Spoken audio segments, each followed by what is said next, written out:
Boa noite a todos. Vou pedir licença para a colega presidente de mesa, vou falar andando, fica difícil falar sentado.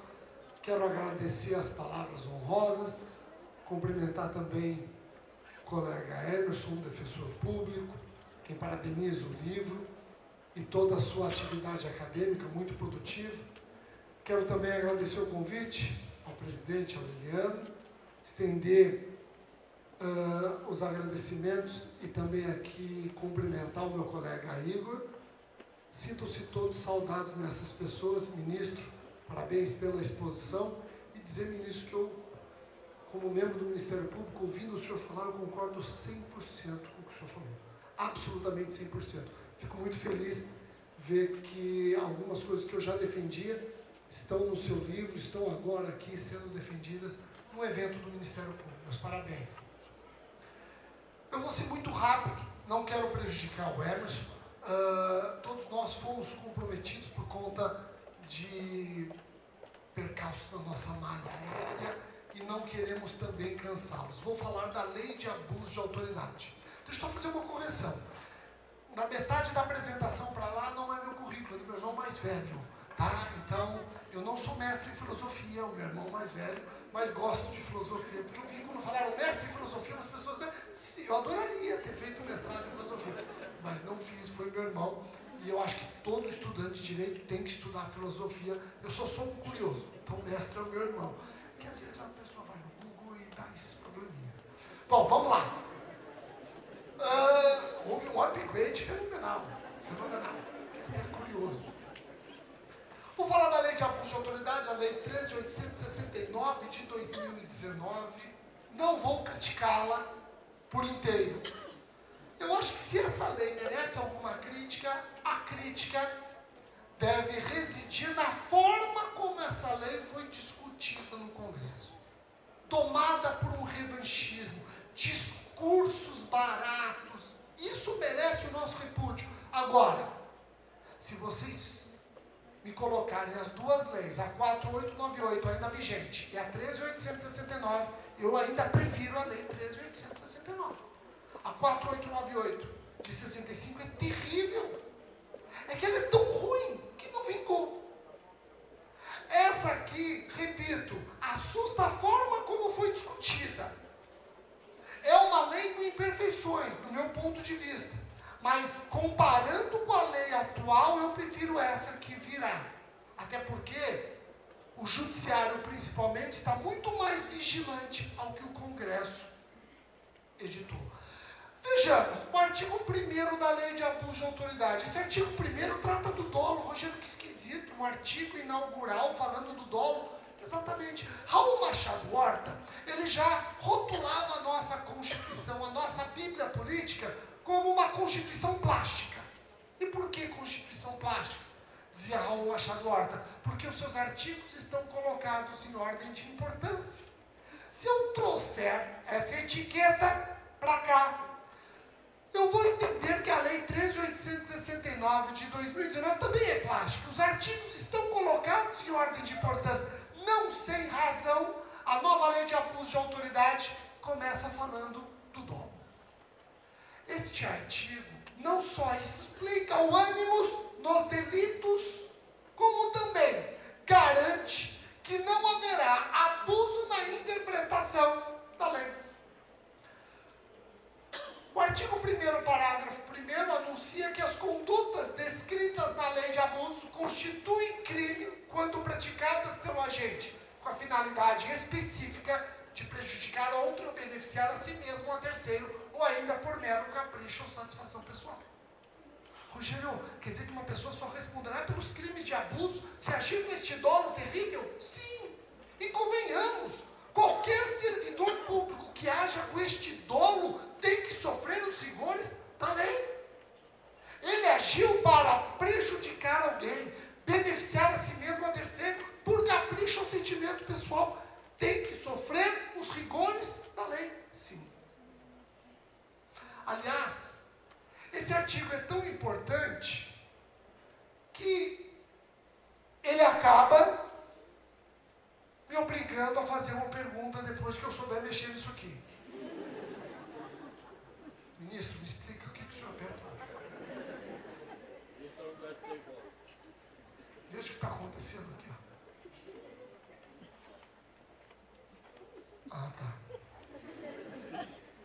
que eu sempre gosto de pôr para cima. E aqui é para baixo. Vocês perceberam isso até no meu currículo. Agora vejam.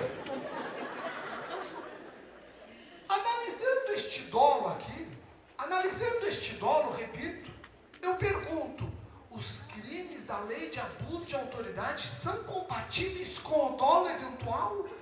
Parece que não. A partir do momento que eu me deparo com o artigo 1º, parágrafo 1º, eu questiono se esses crimes podem ser praticados a título de dolo eventual. E ao que tudo indica, eles só admitem o dolo direto. A lei atual, 4898, pode ser punida a título de dolo direto ou eventual. A lei nova, só a título de dolo direto. E não sei se vocês perceberam, tem um parágrafo 2º muito importante.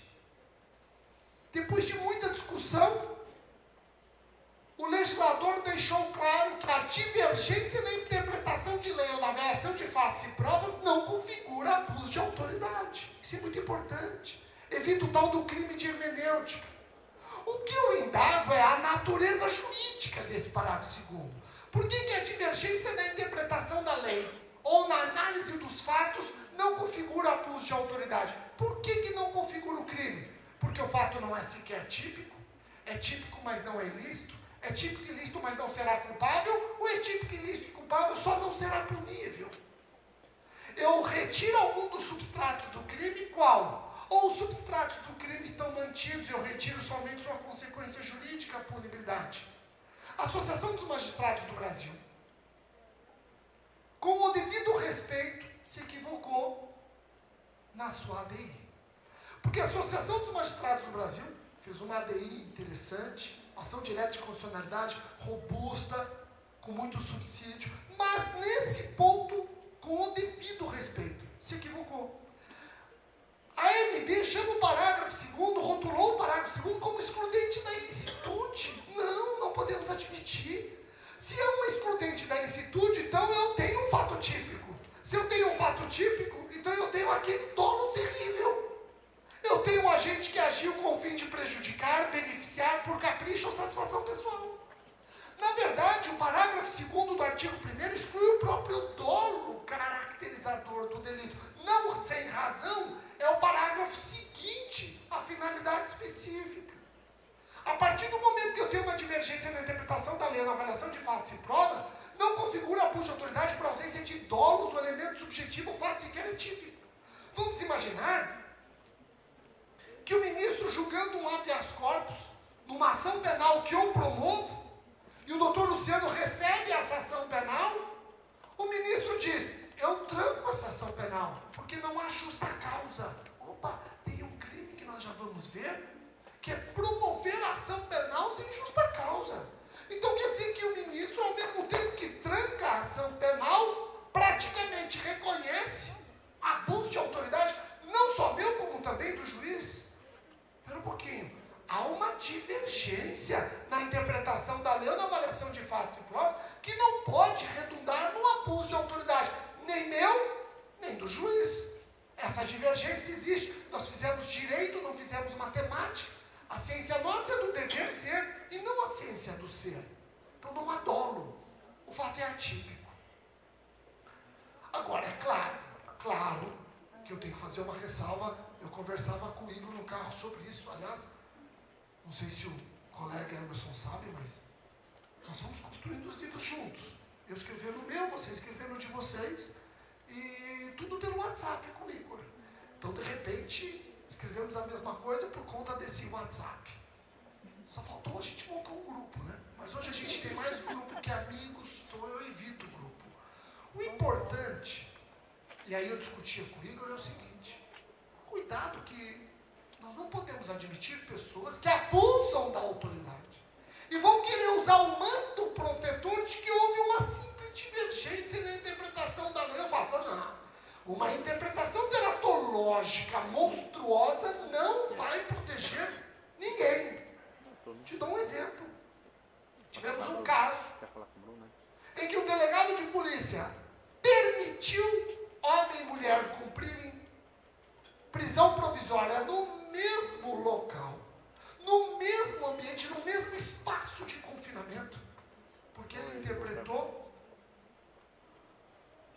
todos são iguais em direitos e deveres. Não havia mais que preservar a separação de celas.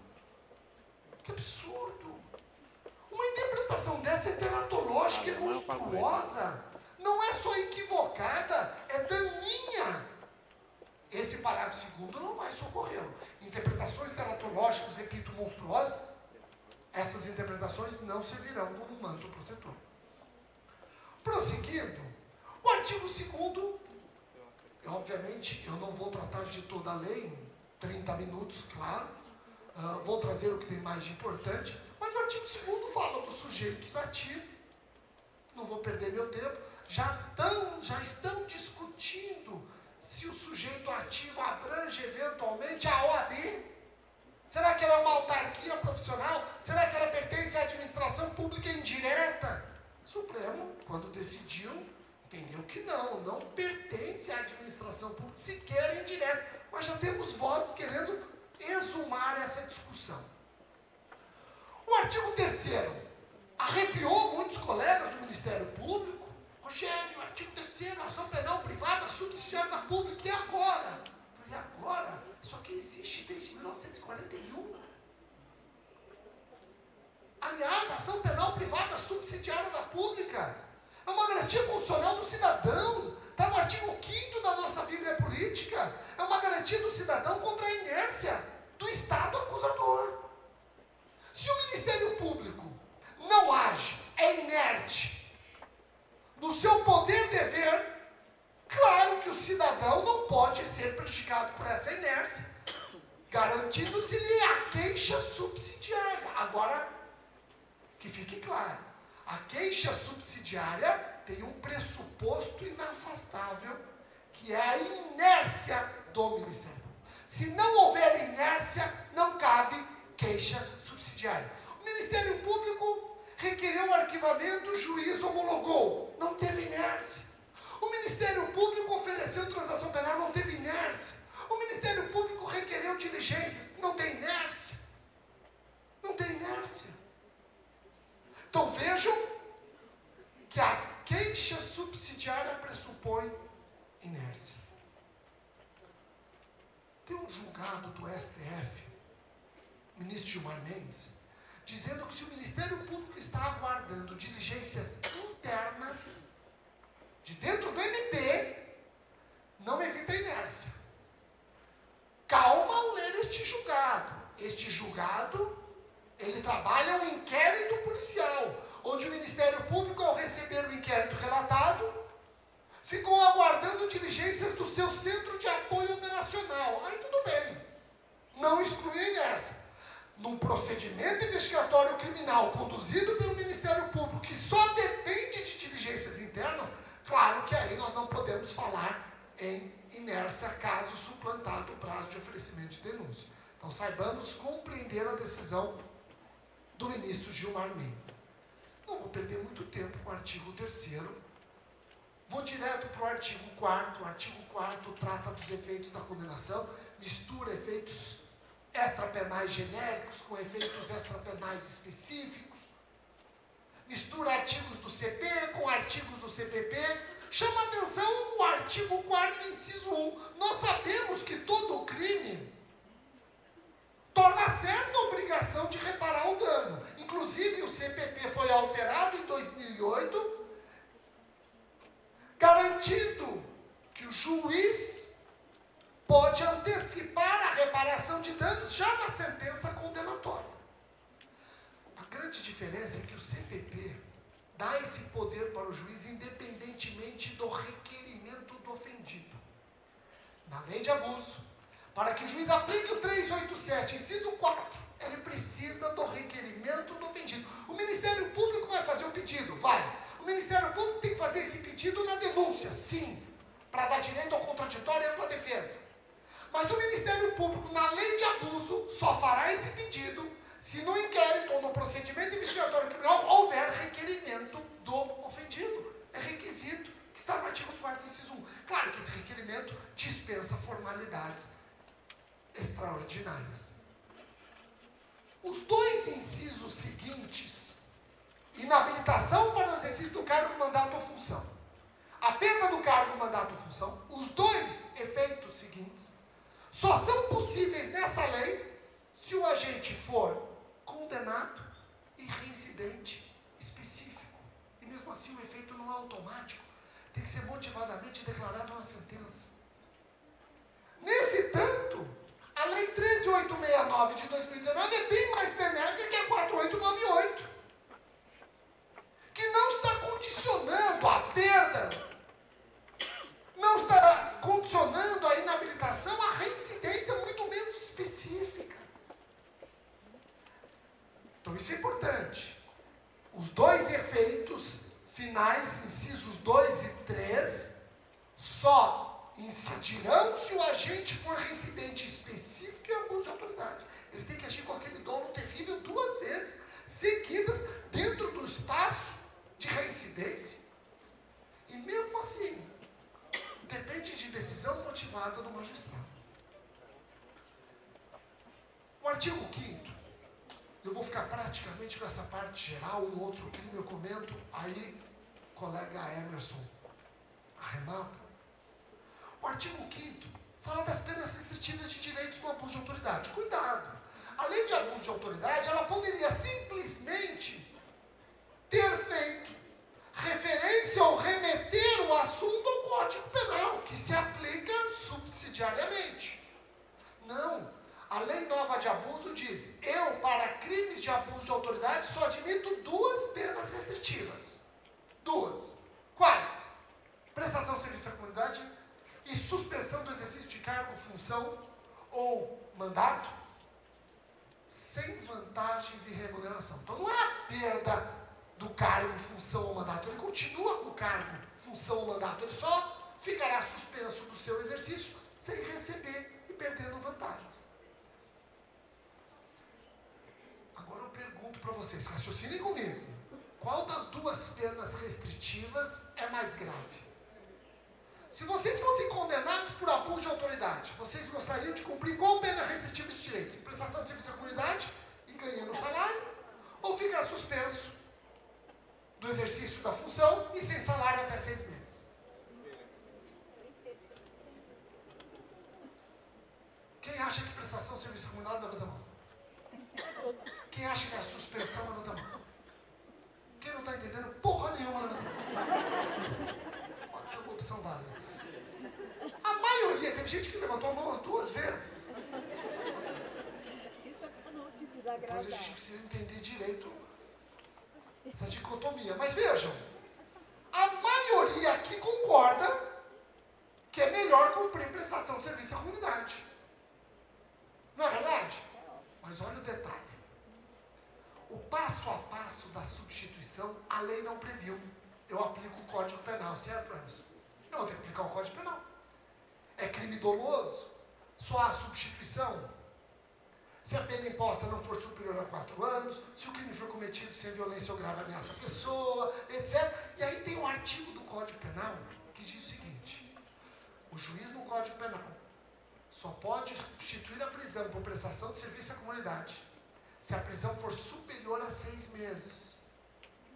6 meses ou aquém, ele tem que optar por outras penas alternativas. Aqui ele não tem outras, ele só tem uma, que é a suspensão. Será que eu aplico esse piso de pena superior a 6 meses na lei de abuso de autoridade, na lei 13.869? Eu estou defendendo que não. Se eu aplicasse o piso, eu estaria punindo os crimes mais graves com prestação de serviço à comunidade e os menos graves com suspensão sem salário. Eu estaria punindo o mais com menos e o menos com mais. Já existe essa discussão na lei dos crimes ambientais. Na lei dos crimes ambientais também se discute se eu aplico o piso mínimo superior a 6 meses para a prestação de serviço à comunidade. E a jurisprudência tende a decidir que sim, eu aplico esse piso. Aqui não tem como. Vai gerar uma falta de proporcionalidade, de razoabilidade.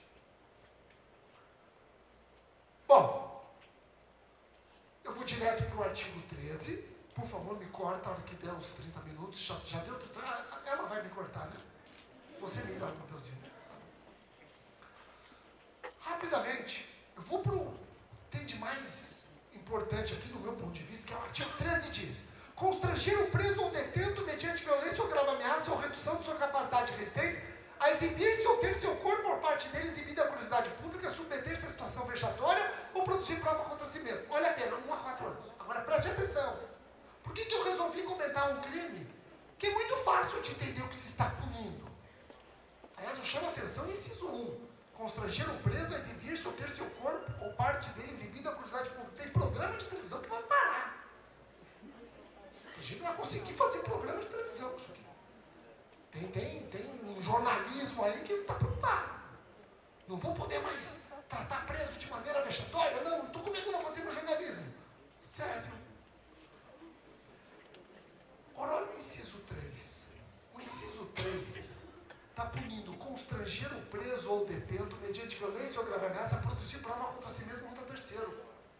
O Ministério Público de São Paulo fez nota técnica para o Congresso, falando: Congresso, não faz isso, está fazendo bobagem. Mas por que bobagem? Vocês estão com medo? Não, Congresso.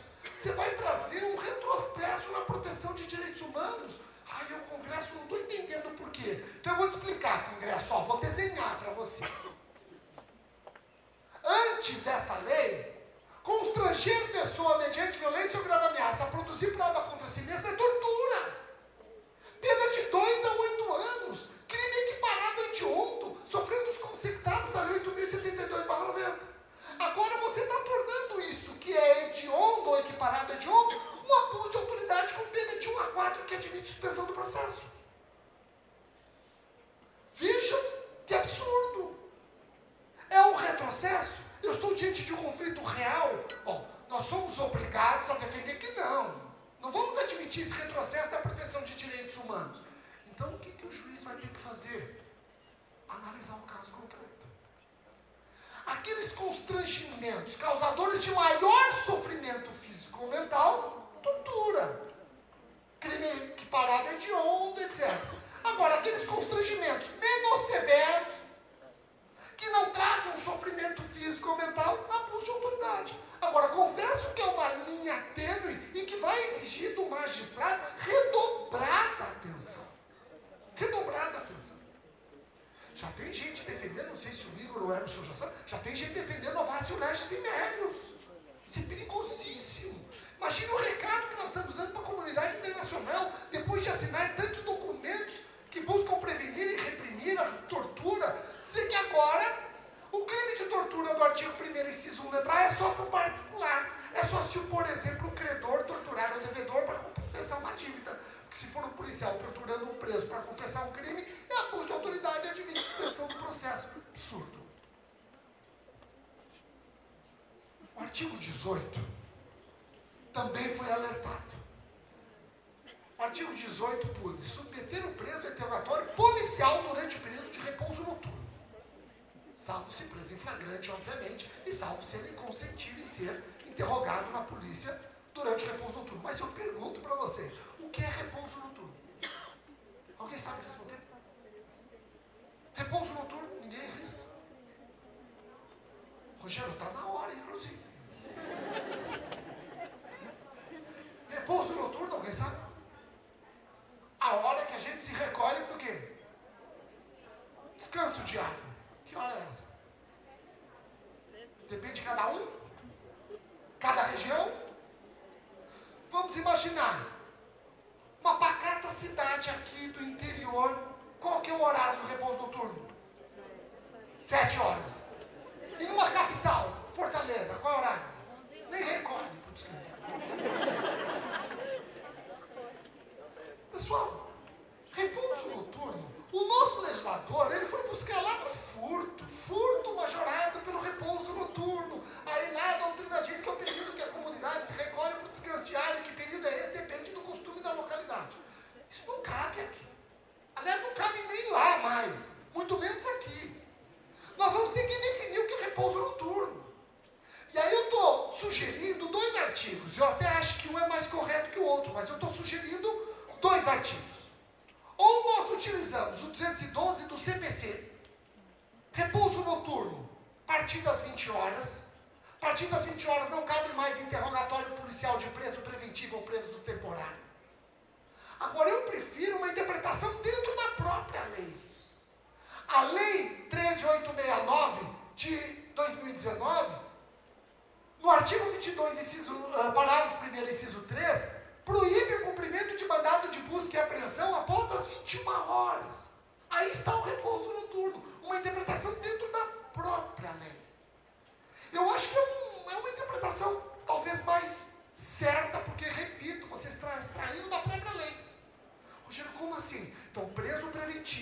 Preso temporário, você só pode interrogá-lo até as 21 horas.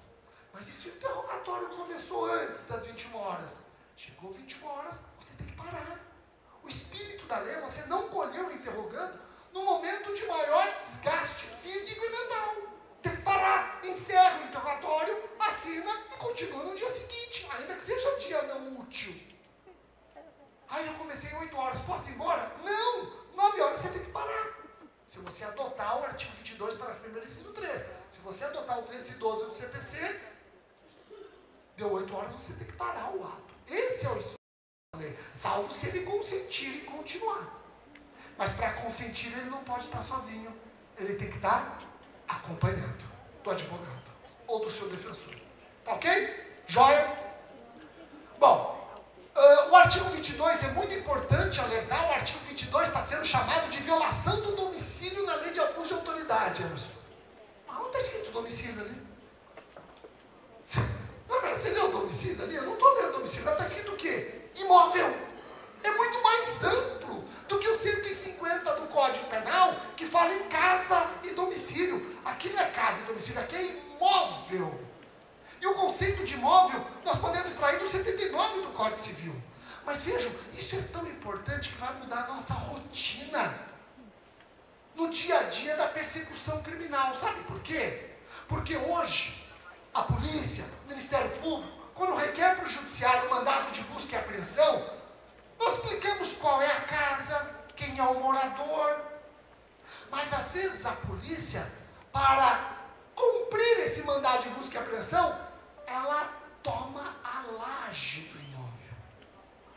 Opa, e daí, Rogério? E daí, nós não podemos esquecer que a laje tem proteção autônoma do imóvel se ela estiver registrada em nome de outrem. Rogério, a laje pode estar registrada em nome de outrem? Sim. Você não pode esquecer da Lei 13.465 de 2017, o direito de laje. Se o dono da laje registrou de forma autônoma o imóvel, invadir a laje sem que esteja no mandado de busca, não estou dizendo que isso vai configurar abuso de autoridade, porque faltará dolo, mas certamente a ilegalidade da diligência. Então nós vamos ter que redobrar a atenção. E não sem razão o legislador tirou casa, tirou domicílio. Ele usa a expressão imóvel. Então temos que tomar muito cuidado, principalmente por conta dessa lei que alterou o Código Civil e alterou a Lei 6.015 de 73. Eu mencionei esse artigo, então eu não posso deixar de... A partir das 21 horas e antes das 5, sob pena de abuso de autoridade. Então eu te pergunto, finalmente nós delimitamos o começo e o fim para cumprimento de mandado de busca e apreensão? Hoje tem delegado aqui? Tem, cadê? Opa, aí no fundo. Como é que se chama? Bruno. Eu sou assim. Legal. Então, Bruno, eu lembro que é o nome do meu filho. Hã? Júlio? Não, eu estou falando com o Bruno. Legal, o Júlio caiu fora. Estou falando com você, Bruno. Júlio não aguentou, pediu para sair. Ô, Bruno, qual o horário para cumprimento do mandado de busca e apreensão hoje? Das 6 às 6? A Constituição fala que você só pode cumprir durante o dia. Dia é das 6 da manhã às 6 da tarde ou enquanto houver luz solar? O que você obedece?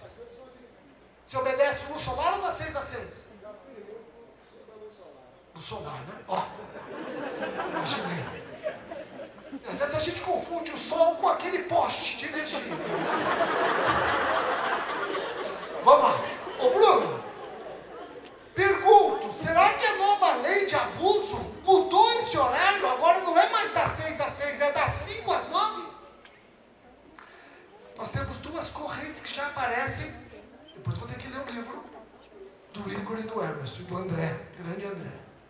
Uma primeira corrente diz que continua sendo cumprido das 6 às 6. Esse é o horário para cumprir mandado de busca e apreensão. Se for cumprido antes das 6 da manhã ou depois das 6 da tarde, é ilegalidade da diligência. Se for cumprido antes das 5 ou depois das 9, além de ilegal, é abuso de autoridade. Uma outra corrente entende que você pode cumprir o mandado de busca e apreensão enquanto houver luz do dia. O problema é que agora se colocou um limite. Enquanto houver luz do dia, desde que depois das 5 e desde que não depois das 9. É a posição que eu estou adotando. Tem que ter luz do dia. A Constituição fala dia. Tem que ter luz do dia. Tem luz do dia? Tem. Calma que tem outro requisito que você tem que observar. Luz do dia a partir das 5, luz do dia até as 9. Compreendeu? Vamos ter que aguardar a jurisprudência, analisar a influência do 22, parágrafo 1º, inciso 3. Eu termino, até por conta do horário, falando do mandado de busca e apreensão coletivo. Até por conta de uma recente decisão do STJ que não admitiu o mandado de busca e apreensão coletivo. Pessoal, realmente a jurisprudência tende a não admitir o mandado de busca e apreensão coletivo. E por quê? Porque viola o artigo 243 do CPP, que manda individualizar o imóvel objeto da busca e o morador. Tá ok? Agora, eu vou ser ousado. Eu vou trazer o outro lado. Por que alguns concordam com o mandado de busca e apreensão como medida extraordinária e excepcional? O nosso CPP é de 1941. Quando o CPP foi feito, ninguém imaginava a ordem ou desordem urbanística que ia tomar algumas comunidades onde se instalam milícias e organizações criminosas. Então, como cumprir mandado de busca e apreensão num morro, dentro de uma desordem urbanística onde não há nome de rua, não há número de casa, não tem imóvel registrado, aliás, um ambiente absolutamente abandonado pelo Estado. Não tem ligação elétrica, é tudo ligação clandestina, e é exatamente aí onde se instalam as milícias, prometendo paz, segurança, mas em troca emprega violência e grave ameaça. Essas milícias, e quando eu estive no GAECO 2 anos eu percebi, essas milícias, elas usam os imóveis dos inocentes para guardar a droga. Ela usa os imóveis dos inocentes para guardar as armas. E no dia seguinte, ela retira. Mas esses objetos criminosos dormem nos imóveis dos inocentes. Então eu vou contar uma história, aqui eu encerro, repetindo que prevalece de maneira quase esmagadora o não cabimento do mandado de busca e apreensão coletiva. Mas eu gostaria de trazer uma experiência minha, onde o mandado de busca e apreensão coletiva foi importante, e aí eu encerro. Emerson. Eu era promotor do... Você já me mandou de 15, já está 0? Já é 0? 5. Então dá para contar a história. Eu era promotor do GAECO, trabalhava no GAECO, que é o grupo de investigação do Ministério Público. Lembrando que a investigação do Ministério Público é sempre excepcional, é sempre extraordinária. O Estado tem órgão que investiga, que é a Polícia Civil e Polícia Federal. Bom, eu estava lá no grupo de atuação ao crime organizado e veio uma senhora dizendo: olha, eu quero conversar com os promotores e contar um caso. Pois não, minha senhora, o meu neto foi cooptado por uma milícia e morto. Nossa, que grave, aonde? Vou até falar o local. Em Jundiaí, cidade do interior quase capital de São Paulo, no Morro São Camilo. Ninguém conhece não, né? Conheço. Ah, eu sou de lá, então eu vou parar agora. Morro São Camilo. E aí ela contou a história, que os milicianos, os membros das milícias, eles traficam armas, traficam droga à luz do dia. Eu falei, pera um pouquinho. E a polícia não entra?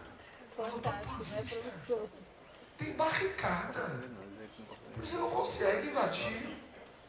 Eles ficam andando com S10, metralhadora na... caçando. Eu falei, pera um pouquinho, a senhora está vendo muito filme. Eu estou acostumado a ver papel, né? Só vejo papel e filme. Eu falei, não, doutor, essa é a nossa realidade. Eu falei, então a polícia não entra? Não, e se qualquer pessoa entrar e não for do morro, tem que mostrar RG, e eles acompanham essa pessoa um tempo para saber se vai causar problema ou não. Tá bom? E olha, doutor, sabe o que acontece? Todos os dias, quilos de droga dormem nas nossas casas.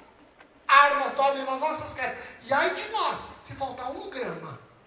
Falei, então me diga quais são as casas que nós vamos pedir imediatamente o mandado de busca e apreensão. Vou para casa. É a casa 5 da Viela 8. Ah, mas está escrito isso? Não, eu conheço.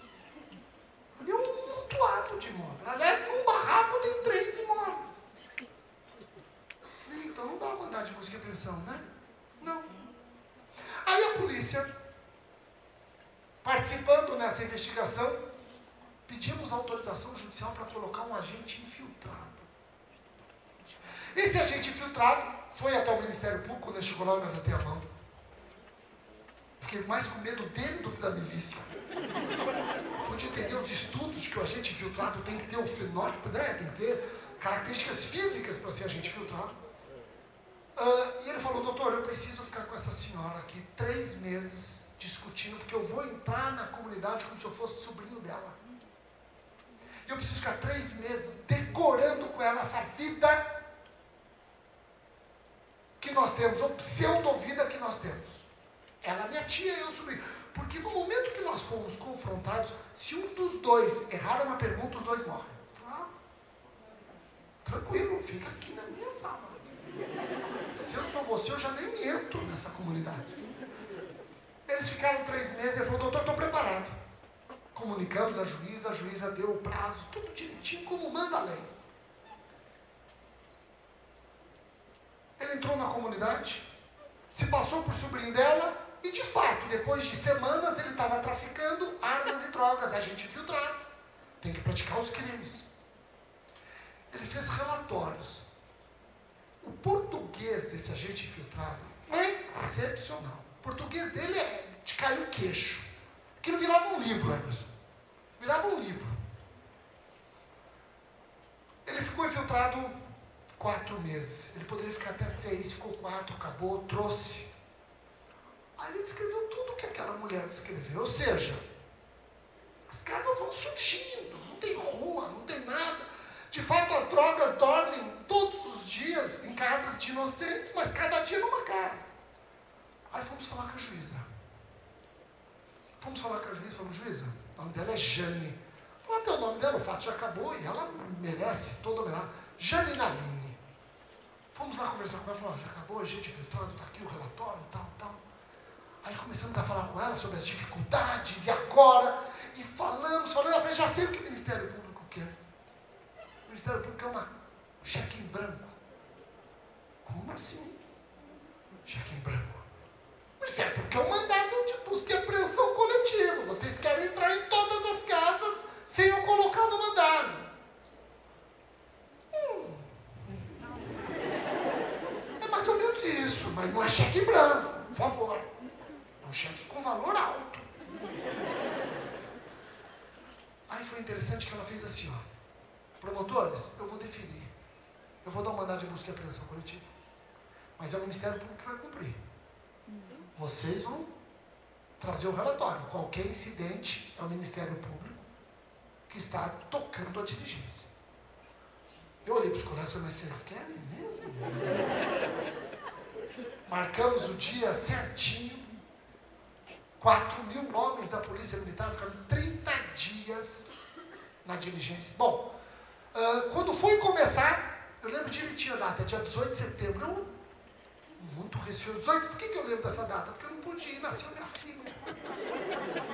Fiquei lá no hospital torcendo por eles. Aí, é tonta. Deus ajude vocês. Aí o que acontece?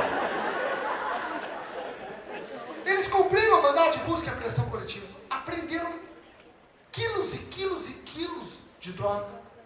Centenas de armas. Bom, por que eu estou falando isso? Aí nós fomos levar o relatório para a juíza. Aí já tinha acabado minha licença paternidade, eu fui. Eu que levei o relatório. Aí nós entregamos para ela, explicamos como foi bem sucedida a diligência sem um incidente. E a população, inclusive, aplaudindo a operação. Aí ela falou o seguinte, promotores, sabe por que eu deferi o mandado de busca e apreensão coletiva? nós fomos convincentes? Ela não. Porque antes de ser juíza, eu era enfermeira. E sabe onde eu era enfermeira? No São Camilo. Tudo que vocês contaram, eu via com os meus olhos. Então eu sabia que era verdade. E eu sabia que só o mandado de busca e apreensão coletivo era capaz de trazer paz para aquele povo. Ou seja, ela não viu só um papel. Ela viveu uma realidade que eu nunca tinha vivido. E essa realidade, que ainda que de forma excepcional, tem que exigir do Estado medida excepcional. Você não combate milícia e criminalidade organizada violenta com prova testemunhal. Não. Eles apagam a testemunha. Você precisa de medida tão enérgica quanto. Por isso que, de modo excepcional, eu acho que nós temos que, pelo menos, refletir mais no mandado de busca e apreensão coletiva. Sem invadir mais o horário do Eros, quero agradecer imensamente a atenção de vocês. Até uma próxima oportunidade.